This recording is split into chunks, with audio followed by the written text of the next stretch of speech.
வணக்கம். நவராத்திரியோட ஒவ்வொரு நாளும் 9 தேவிகளை வணங்குறது வழக்கம்.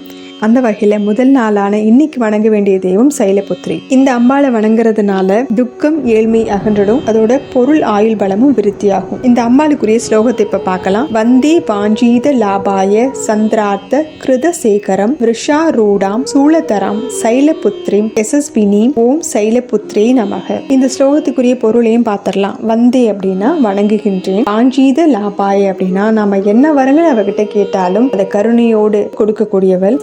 சந்திரார்த்த அப்படின்னா அரை சந்திரனை, கிருதசேகரம் அப்படின்னா கிரீடமாக கொண்டவள், விஷாரூடாம் அப்படின்னா காளை வாகனத்தின் மேல் அமர்ந்திருப்பவள், சூளதராம் கைகள்ல சூளத்தை ஏந்தி இருக்கக்கூடியவள், சைலபுத்ரி இமவானுடைய மகளாக இருக்கக்கூடியவள், யசஸ்வினி அப்படின்னா புகழும் அழகும் மிக்கவள், ஓம் சைலபுத்ரே நமக அப்படின்னா இவ்வாறு இருக்கக்கூடிய சைலபுத்ரியை வணங்குகின்றேன். இந்த மந்திரத்தை சொல்ல முடியலனாலும் ஓம் சைலபுத்ரியை நமக அப்படின்னு சொன்னாலும் 108 முறை சொன்னாலும் நல்ல பலன் கிடைக்கும். அதோட ஓம் கௌமாரியை நமக அப்படின்னு சொல்லலாம். இந்த அம்பாளுக்கு அரிசி மாவுல கோலம் போறது விசேஷம். பொட்டு வகையில கோலம் அமைக்கிறது இவளுக்கு பிரியமானது. வாத்தியமா மிருதங்கமும் ராகம் தோடி ராகமும் இவளுக்கு பிடித்தமானது. மலர் வகைகள்ல வில்வமும் நைவேத்தியமா வெண்பொங்கலும் ஏற்றுக்கொள்ளக்கூடியவள்.